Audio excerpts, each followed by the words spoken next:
ಮೈಸಿಗೆ ಹಾರಿ ಹೋಗುವುದೇ, ಕುಳ್ಳಿರೆಂದರೆ ನೆಲ ಕುಳ್ಳಿ ಹೋಗುವುದೇ, ಒಡನೆ ನುಡಿದರೆ ಶಿರವಟ್ಟೆ ಒಡೆಯುವುದೇ, ಕೊಡಲಿಲ್ಲದಿರ್ದಡೊಂದು ಗುಣವಿಲ್ಲದಿರ್ದಡೆ, ಕೆಡಹಿ ಮೂಗ ಕೊಯ್ಯದೆ ಮಾಣ್ಬನೆ ಕೂಡಲ ಸಂಗಮ ದೇವ ಅಂತ ಬರೀತಾರು. ಯಾರಾದ್ರೂ ನಿಮ್ಮ ಮನೆಗೆ ಬಂದ್ರಂದ್ರ ಅತಿಥಿಗಳಾಗಿ, ನಮ್ಮ ಭಾರತೀಯ ಪರಂಪರೆಯೊಳಗ ಉಪನಿಷತ್ತು ಒಂದು ಮಾತನ್ನು ಹೇಳುತ್ತ, ಮೊದಲನೆಯದಾಗಿ ಮಾತೃದೇವೋ ಭವ, ಎರಡನೆಯದಾಗಿ ಪಿತೃದೇವೋ ಭವ, ಮೂರನೆಯದಾಗಿ ಆಚಾರ್ಯ ದೇವೋ ಭವ, ನಾಲ್ಕನೆಯದಾಗಿ ಅತಿಥಿ ದೇವೋ ಭವ ಅಂತ ಹೇಳ್ತಾರೆ. ನಿನ್ನ ಜೀವನದೊಳಗ ನೀನು ಮೊದಲು ನಿನ್ನ ತಾಯಿಗೆ ನಮಸ್ಕಾರ ಮಾಡುವುದನ್ನ ಕಲಿ, ಅವಳಿಗೆ ವಂದಿಸುವುದನ್ನ ಕಲಿ, ನಂತರ ನಿನ್ನ ತಂದೆಗೆ ವಂದಿಸುವುದನ್ನ ಕಲಿ, ಮೂರನೇದಾಗಿ ನಿನಗೆ ವಿದ್ಯೆಯನ್ನ ಕಲಿಸಿ ದೊಡ್ಡವನನ್ನಾಗಿ ಮಾಡಿದ ಗುರುವಿಗೆ ವಂದಿಸುವುದನ್ನ ಕಲಿ, ಕೊನೆಯದಾಗಿ ಏನು ಹೇಳ್ತಾರ ಉಪನಿಷತ್ತುಕಾರರು ಅಂದ್ರ ಅತಿಥಿ ದೇವೋ ಭವ ಅಂತ ಹೇಳ್ತಾರ.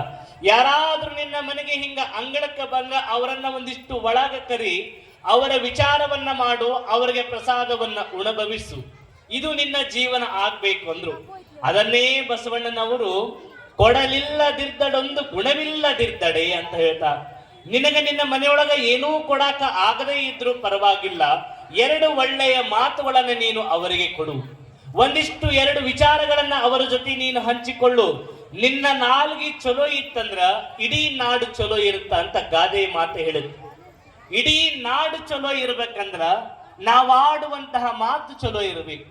ಒಬ್ಬೊಬ್ರು ಹಿಂಗಿರ್ತಾರಲ್ಲ ಮಾತಾಡಕತ್ರ, ಅವರು ಬಾಯಿ ಬಿಟ್ರೆ ಜಗಳ ಹಾಕೈತ್ ನೋಡಿ ಊರಾಗ, ಹೌದಲ್ಲ? ಅವ ಬಂದ ಮ್ಯಾಗ ವೇದಿಕೆ ಮ್ಯಾಗ ನಿಂತ ಮೈ ಕೆಡದ ಜಗಳ ಹತ್ತತ್ತು ಊರಾಗ, ಹೌದಲ್ಲ? ಇಂತಹ ಮಾತುಗಳನ್ನ ಆಡಬಾರ್ದು. ಬೆಂಕಿ ಹಚ್ಚುವಂತಹ ಮಾತುಗಳದಾವು, ದೀಪ ಹಚ್ಚುವಂತಹ ಮಾತುಗಳು, ಎರಡು ಮಾತುಗಳದಾವು. ನಮ್ಮ ಮಾತು ಆಡಿದ್ರ ಇನ್ನೊಬ್ಬರ ಹೃದಯದೊಳಗ ಪ್ರೀತಿಯ ಜ್ಯೋತಿ ಹತ್ತಬೇಕೇ ವಿನಃ ಬೆಂಕಿ ಹತ್ತಬಾರದು.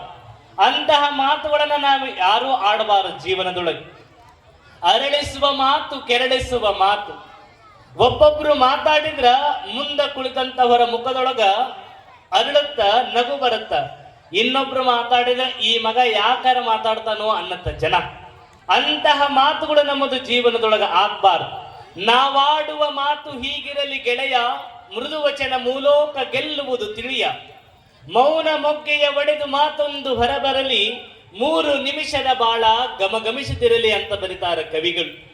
ನಾವು ಹಿಂಗ ಮಾತಾಡಿದ್ರ ಇನ್ನೊಬ್ಬರ ಹೃದಯ ಆನಂದ ಆಗ್ಬೇಕು. ಅಂತಹ ಮಾತುಗಳನ್ನ ನಾವು ನಿತ್ಯ ನಮ್ಮ ಜೀವನದೊಳಗ ಪ್ರೀತಿಯಿಂದ ತುಂಬಿದ ಮಾತುಗಳನ್ನ ನಾವೆಲ್ಲ ನಿತ್ಯ ಜೀವನದೊಳಗ ಆಡ್ಬೇಕು. ಯಾವಾಗಲೂ ಕೆಟ್ಟದ್ದನ್ನೇ ಮಾತಾಡ್ಕೋಂತ ಬದುಕುವುದು ಜೀವನ ಆಗ್ಬಾರ್ದು ನಮ್ಮೆಲ್ಲರದು. ಭಗವಂತ ನಮಗ ಬಾಯಿಯನ್ನ ಕೊಟ್ಟಾನ ಅಂದ್ರ ಇನ್ನೊಬ್ಬರನ್ನ ಬೈಲಿಕ್ಕೆ, ಇನ್ನೊಬ್ಬರನ್ನ ನಿಂದನೆಯನ್ನ ಮಾಡಾಕ, ಇನ್ನೊಬ್ಬರಿಗೆ ಶಾಪವನ್ನ ಕೊಡಾಕ ನಮಗ ಭಗವಂತ ಬಾಯನ್ನ ಕೊಟ್ಟಿಲ್ಲ. ಎರಡು ಪ್ರೀತಿಯಿಂದ ಒಳ್ಳೆಯ ಮಾತುಗಳನ್ನ ಆಡ್ಲಿಕ್ಕೆ ಭಗವಂತ ನಮಗ ಈ ಬಾಯಿಯನ್ನ ಕೊಟ್ಟ. ಯಾವನೋ ಒಬ್ಬ ಯಾವಾಗಲೂ ಕೆಟ್ಟದ್ದನ್ನೇ ಮಾತಾಡ್ತಿದ್ನಂತ. ಒಂದು ದಿನನೂ ಅವನ ಬಾಯಾಗ ಒಳ್ಳೆಯ ಸುದ್ದಿ, ಒಳ್ಳೆಯ ಮಾತುಗಳು ಬರ್ತಿದ್ದೇ ಇಲ್ಲ. ಒಂದು ಸಾರಿ ಅಂತ ಕೆಟ್ಟ ಕೆಟ್ಟ ಮಾತಾಡುವಂತ ಹುಡುಗ ಒಂದು ಸಾರಿ ಮದುವೆ ಮಂಟಪಕ್ಕೆ ಹೋಗಿತ್ತಂತ. ಎಲ್ಲಿಗೆ ಹೋಗ್ಯಾನಮ್ಮ? ಎಲ್ಲಿಗೆ ಹೋಗ್ಯಾನ್ರಿ?